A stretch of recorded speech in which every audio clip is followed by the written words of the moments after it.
Hi everybody, welcome to GTCoding. In this tutorial series, we are converting this Figma design into a real website using HTML, CSS and JavaScript. Now this is our progress as of now. If I go to the Chrome, here we can see we have designed the desktop version. So here we can see we have the hero section, we have the testimonial section, we have the our courses section, the get our app section and also the footer. So we have designed all of this with reference to this Figma design over here. You can watch my previous videos in the playlist to see how we designed all of that. Now in this video we will start with the design of the tablet version. So let's get started.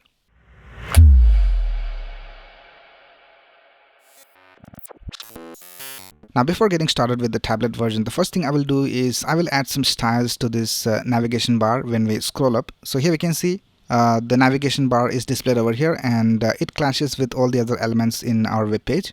So the first thing we will do is we will add some different styles to this nav bar when we scroll up. So for that, let's go to our code and let's scroll up and go to the nav bar. So here we can see we have the styles for the nav. Now what we will do is we will add a class called scrolled to this nav, and when we scroll down we will add that class to this nav. So here I'll just type nav.scrolled and make sure that you don't have any space between nav and scrolled. Alright, now when we scroll down, let's add a background color to this nav element. So I'll just type background and let's add the dark color. So I'll just type var dark color. So we have already created some variables over here. So we are adding this color right here. Right, let's go back over here and let's also add a box shadow. So I'll just have box shadow and we will set the values to 0, 16 pixels, 14 pixels, -8 pixels, RGBA, 0, 0, 0 and 0.3. And we will add some border radius to the bottom. So I'll just have border radius and I'll just set it to 0, 0 for top left and top right, and 8 pixels for the bottom. Alright, now let's go back to our HTML and let's add the scrolled class over here in the nav. So here for the nav, I'll just add a class of scrolled. And let's go back to our design. And now you can see we have the styles for this nav. We also want it to be positioned at the top. So let's go back and let's set the top to 0. And we'll also add some padding. So I'll just type padding of 12 pixels. And let's go back. And now we can see that it looks alright. Alright, now let's go back and let's remove the scrolled class from here. And let's add it using JavaScript. So when we scroll down, we need to add the scrolled class to this nav element. So if we scroll down, we can see that we have already linked our main.js file over here.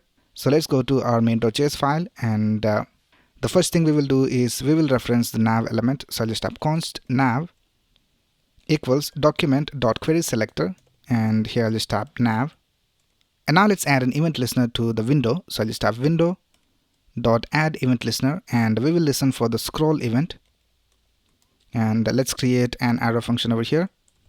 And here we'll just type if window.pageY_offset is greater than 60. So this means that if we scroll past 60 pixels, then whatever code we have over here will be executed. So let's add the class scrolled to the nav. So I'll just type nav.classList.add and here I'll just type scrolled. And now let's add an else over here and here we'll just type nav.classList.remove and we'll just type scrolled over here. So when we scroll past 60 pixels, we will add this scrolled class to this nav element, or else we will remove the scrolled class. And let's go to style.css and we'll also add a smooth transition. So here I'll just type transition and I'll just set it to all 500 milliseconds ease. Alright, now let's go back to our browser and let's scroll down. And now we can see when we scroll down 60 pixels, we have a different styling for the nav. And I think we need to add a top value of 0 for this nav element by default. Because when we scroll down, we can see that we have this background displayed over here at the top. So we don't want that. So let's go back and here in the nav, I'll just set the top to 0. And I'll just add a padding of 36 pixels top and bottom and 0 for left and right. Alright, now let's go back and let's scroll down. And now we can see it looks alright. So everything looks alright. Alright, so that's it with the nav bar. Now let's start with the design of the tablet version. So I'll just right click over here and click on inspect. And let's select a tablet view from here. So you have to click on this button called toggle device toolbar. And then you have to select a tablet from here. So I'll just select iPad Pro. and I'll just increase the zoom to 50%. Alright, now here we can see for the iPad we have a width of 1024 pixels. So what we will do is we will add a media query for less than 1100 pixels. Now whenever the screen width is less than 1100 pixels, we will have the iPad styles applied to the website.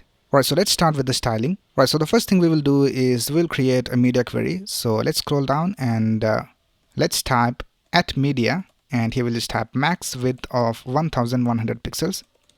So whenever the screen width is less than 1100 pixels, we will have the styles that we write over here applied to our website. Alright, now the first thing we will do is we will change the styling for the button inside the tablet version. So let's go back to our Figma file and let's double click on this button and let's go to inspect, and here we can see for the button we have a padding of 12 pixels top and bottom and 32 pixels left and right, and everything else is the same, I think. So let's double click over here, and we have the font size set to 16 pixels, so everything else is the same. So let's go back, and here we'll just type .btn to select the button, and we'll set a padding of 12 pixels top and bottom and 32 pixels left and right. And now we can see we have the styling applied to the button. Now the next thing we will do is we will add some padding to the left and the right. So let's go back to our Figma file, and if you click on this element and if I hover over this left area, we can see that we have a gap of 100 pixels. So let's go back to our styles, and we will have a padding of 100 pixels for left and right for the wrapper. So if you go back to our index.html file, we can see that we have the wrapper division for all the content. So here we can see we have the wrapper inside the header. So we will add some padding for this wrapper. So we will add a padding of 100 pixels for left and right for this wrapper. So here I'll just type .wrapper, and let's set a padding of 0 for top and bottom and 100 pixels for left and right. Now we can see we have the padding applied. Alright, now the next thing we will do is we will style this nav element. So let's type nav, and we will set the width of the nav to 100%, and we will set the left to 0 and the right to 0 so that we have the correct width, and we'll also add a padding of 100 pixels for this nav. So let's type padding, and for top and bottom we will have a padding of 36 pixels, and left and right we will have a padding of 100 pixels. Now we will change the padding for the scrolled class as well. So here I'll just type nav.scrolled, and we'll set a padding of 16 pixels top and bottom and 100 pixels left and right. Now we can see everything looks alright. Alright, now the next thing we will do is we will set a max width of 1000 pixels for the header, the hero section and the wrapper. So here I'll just type header, hero section and header wrapper, and let's set a max height of 1000 pixels. Alright, now if we go back to our Figma file, we can see that we have all these elements over here at the top, and we have the achievement cards over here at the bottom. So for that, let's go back to our code. Now we have already set a display of flex for the hero section. So here I'll just type hero section, and we will set the flex direction to column so that both these elements will be one below the other. Now let's see what is the width of this left division. So if we go back to our index.html file, here we can see in the hero section we have the left division, and in that we have the heading, the paragraph and the button.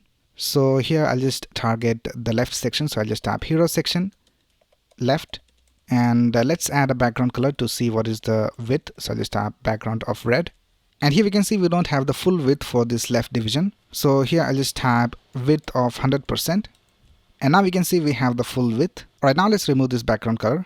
And now the next thing we will do is we will set a position of absolute for this right division. So if we go back to our index.html file, here we can see we have this left division, and then we have this right division, and in that we have this image. So let's go back to our style.css file, and let's target the right division. So I'll just type hero section right, and we'll set the position to absolute, and we'll set the bottom position to 0.